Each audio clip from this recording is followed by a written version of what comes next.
হিসাবটা যখন সরাইছি তখন দেখি তারপর আমি আমার বাসায় নিয়ে আসছি। ও হ্যাঁ, ওর ছিল আপনার বেসিং এর নিচে পানিটা পড়ে ওইখানে, মানে একটা বিটকেসে যেরকম একটা মানুষ রাখলে যেরকম কাঁচুমুচু হয়ে রাখে ওইরকম ভাবে ছিল, ব্লাড ছিল না। মিলন হচ্ছে আমাদের রেস্টুরেন্টের স্টাফ ছিল। আমি বাসা থেকে বের হয়েছি আপনার 1:30টার পর বা একটু আগে এরকম হবে। তো আমি জিমে যাওয়ার জন্য আর কি রেডি হচ্ছিলাম, ওই মুহূর্তে আবার স্টাফটা আসছে, মানে ও প্রতিদিন 2 বেলা খাবার নিয়ে যায়, বাসায় এসে নিয়ে যায়, তারপর ওই স্টাফ রুমে খাওয়া দাওয়া করে আর কি। তো যখন আসছিল আমি রেডি হচ্ছিলাম তখন দেখি যে আমার বোন ওকে খাবার দিচ্ছিল আর কি, দেওয়ার পরে আমিও ছিলাম তখন। তো ও যাওয়ার জন্য আর কি আমি ওয়েট করতেছিলাম, স্টাফটা যাওয়ার জন্য আমি ওয়েট করতেছিলাম। তারপরে ও যখন বের হয়েছে ওর পিস আমিও বের হচ্ছি, যাতে ও পাস হবে, তারপর আমি পাস হবো, তারপর আমার বোন গেট লক করবে, তারপর আমি চলে যাবো আর কি জিমে। তো আমার বোনে আমি দাঁড়াইছিলাম যে যতক্ষণ না পর্যন্ত লক না করছে। হ্যাঁ, তারপরে আমি জিমে যাওয়া হয়েছে, আসার তারপর আমি আসছি আপনার 3:30টার পর বা একটু আগে, একজ্যাক্ট আমার ওইটা আমার মনে নেই ওই টাইমটাতে এসে। তো আমি গেট নক দিতেছি কিন্তু ও খুলতেছে না, কিন্তু অন্যান্য সময় ও হচ্ছে যে 1-2টা নক দিলে দৌড় দিয়ে এসে আর কি দরজাটা খুলে দিত আর কি। তারপরে যে গেটের যে গোল আরেকটা যে অন টাইম থাকে, ভিতরে যে সিকলটা না খুললে লক না লাগলে ওটা দিয়ে যে খুলে যায়, তো ওটা আমি করার পরে দেখি যে গেট খোলার পরে এরপরে আমি গেটে দিয়ে ঢুকলাম। এখন দেখি যে আমাদের মেইন দরজা সিটকিরে লাগানো, তো আমার একটু খটকা লাগছে যে ও তো একলা বের হয় না, যেহেতু যদি বেরও হয় বাসায় কেউ নেই, ও তো তালা অন্তত দিয়ে যাবে, কিন্তু তালা ছিল না, সিটকিরে ছিল।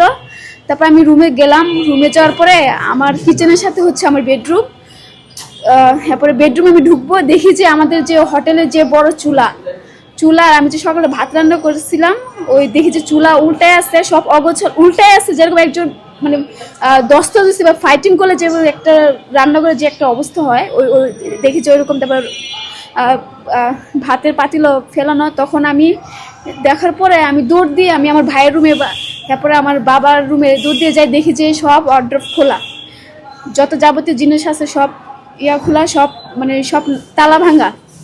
তারপরে আমি বের হয়ে আমি সবাই ডাকলাম, ডাকার পরে এরপরে হসপিটালে যাওয়ার সময় দেখি যে হসপিটালে নামছি, ওনারা যখন হুইল চেয়ার বের করছে তখন নামার সময় দেখি যে ওর হিজাব করা ছিল, তো তখন আমি বুঝি নাই যে ওর যে গলা কাটছে, আমি আইডিয়া করছিলাম হয়তোবা মাথা হয়তোবা আঘাত লাগছে এই কারণে। তারপরে দেখি যে এরপরে রিক্সা থেকে নামার পরে দেখি যে গলা কাটা, হিসাবটা যখন সরাইছি তখন দেখি গলা কাটা, তারপর আমি আমার বাসায় নিয়ে আসছি। ও হ্যাঁ, ওর লাস্টটা ছিল আপনার বেসিং এর নিচে পানিটা পড়ে ওইখানে, মানে একটা বিটকেসে যেরকম একটা মানুষ রাখলে যেরকম কাঁচুমুচু হয়ে রাখে ওইরকম ভাবে ছিল, ব্লাড ছিল না।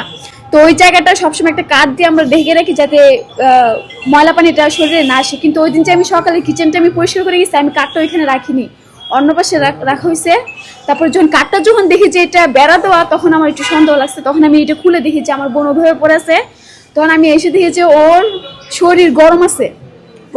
তারপর আমি যখন মাথার করি দেখি যে, এরপর আমি ওরা নিয়ে আসতে পারছিলাম না, তারপরে তো বের হয়ে তুই দেখি অবস্থা। তারপরে যখন বাসা আনার পর দেখি যে ওর গলায় রশি ছিল, প্রথমেও আমি তখন ব্লাড ছিল না, ওরা কি করছে আপনার রশি দিয়ে প্রথমে অনেক ধস্তাধস্তি হয়েছে, রশি দিয়ে ওরা প্রথমে কাবু করার পর ওখানে রেখে তারপর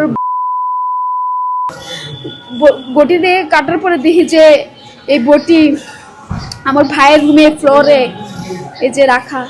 সন্দেহটা কি ওই হ্যাঁ না মিলনই হবে, কারণ হচ্ছে যে আমার আব্বা মা আমার ভাই মানে ফ্যামিলিরা একটু জায়গা সংক্রান্তের কারণে একটু ঝামেলা হওয়ার কারণে বাড়িতে গিয়েছিল, শুধু আমার বোন আর আমি ছিলাম।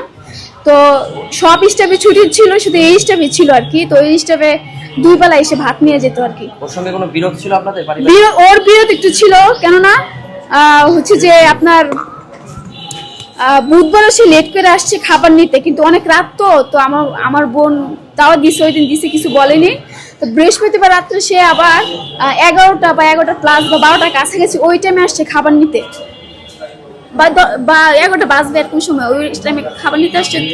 তারপরে দিয়ে আমি বললাম, ও বলতেছে যে এই যে এত রাত্রে খাবার নিতে আসে, তুমি কিছু বলো না। তো ও আর রুমে ঢুকতে দেন, ওই মেন গেটটাও খুলিনি। তো ও কি করছে, এই যে খাবার আপনার যে পলিথিনে দিয়ে আপনার গেটের নিচ দিয়ে দিয়ে দিচ্ছে খাবার। আর ও একটু রূপ ব্যবহার করছিল আর কি, যে খুব রূপ ব্যবহার করছিল। তারপর আমি এটা মনে রাখছি। তো পরের দিন আমার বোন তেহারি রান্না করছিল, এর আগের দিন রান্না করছিল ওই তেহারি, আবার পরের দিন ওরা আমি নিজে খাইনি, আমি না খেয়ে ওই ছেলেটাকে দিচ্ছি, যাতে আমার বোনের প্রতি যাতে রেস্টটা না থাকে। আমি ওনারা বলছি যে ভাই এই যে তেহারি আছে, রোস্ট আছে, আমি আর ডিম ভেজে দেই, যাতে আমার বোনের প্রতি যাতে রেস্টটা মানে রেস্ট যে একটা থাকে। ওই দিন তো ব্যবহার করছিল। তারপর কি না না মিলন রাগারাগি করছিল? মিলন রাগারাগি করেনি, মানে ও আমার বোন রুট ব্যবহার করছিল ওর সাথে, যে এত রাত্রে কেন আসে খাবার নিতে, আপনি আগামীকাল থেকে সন্ধ্যার পর আসবেন, এত রাতে আসবেন না। তো ওই দিন থেকে সে ওর বডি ল্যাঙ্গুয়েজ বা ইয়াটা, যেদিন রাগারাগি করছে ওই দিন রাত্রে নাকি মাঝরাতে নাকি কে দরজা নক দিছিল, কিন্তু আমি শুনি না, আমার বোন শুনছে। আমার বোন আবার আম্মাকে কল দিয়ে বলছে, আম্মা আবার আমাকে বলছে